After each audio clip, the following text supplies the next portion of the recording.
Tu sais que mourir, c'est pas du tout facile. C'est l'amour de la volaille. C'est vraiment acheter quelque chose à l'état de poussin et l'élever comme ça, le voir grandir, prendre soin de lui. Bon, c'est vrai qu'à un moment donné, on l'abat. C'est dommage.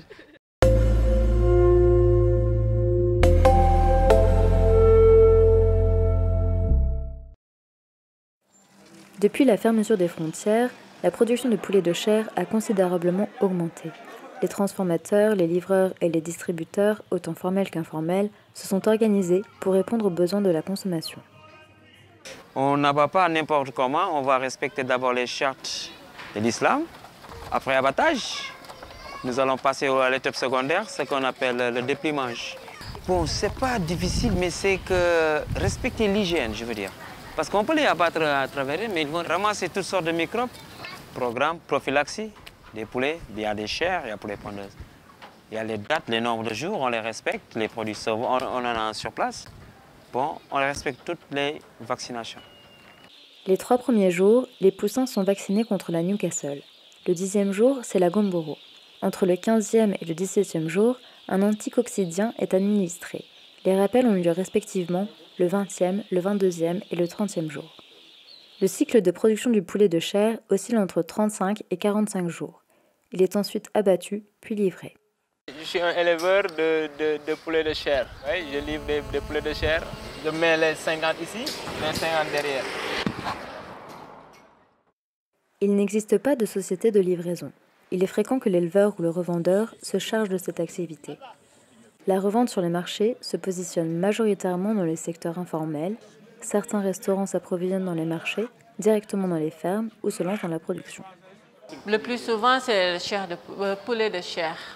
Ça dépend, je peux dire le minimum de 7 à 15.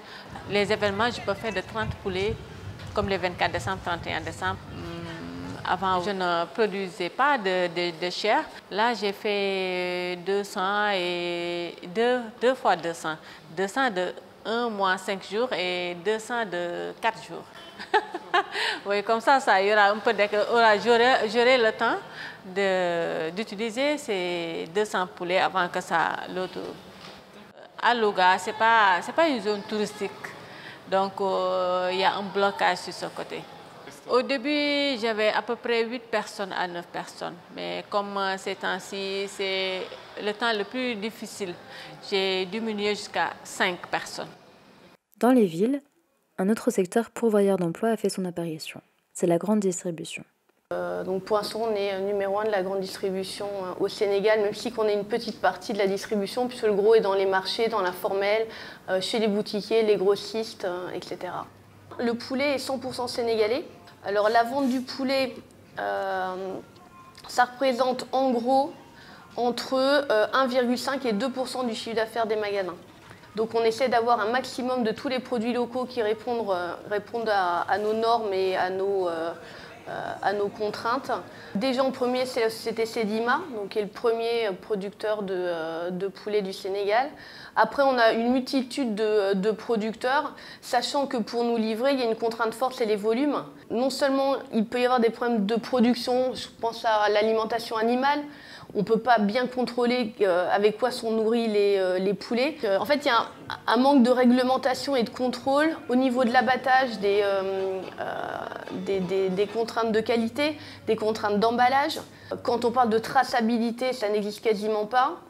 Déjà, pour avoir un produit avec une étiquette et un code barre, on choisit presque les fournisseurs en fonction de leur capacité à pouvoir nous livrer un produit bien emballé. La livraison de livrer en véhicule réfrigéré, ça aussi c'est très compliqué. Alors, il y a déjà des choses qui sont faites comme les autorisations FRA, c'est des autorisations qu'on met sur les produits alimentaires produits au Sénégal, comme une espèce de certification. Demain par exemple, il y a une grosse réunion du gouvernement sur le plan Sénégal émergent qui vont créer des agropoles pour essayer de structurer la transformation des produits, réduire les pertes, etc. Les Sénégalais adorent leur poulet.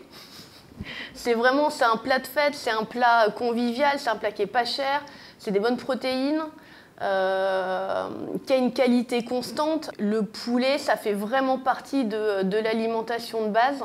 Tout au long de la chaîne, les secteurs formels et informels se côtoient, se mélangent et se confondent quelquefois. Le suivi du produit est ainsi difficile pour les organismes de distribution et les consommateurs. Afin de réglementariser les interactions, les acteurs se regroupent et portent leur voix auprès des institutions.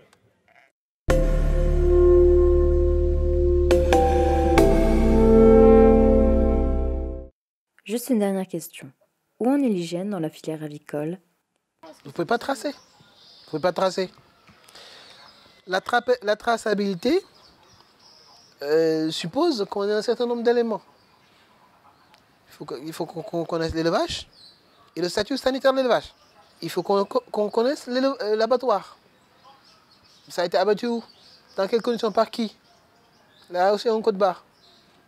C'est passé par qui c'est qui a transporté? Quelle grande surface a vendu? Non, on ne peut pas avoir de traçabilité. Il est difficile aujourd'hui de parler d'hygiène car celle-ci demande la maîtrise de la traçabilité.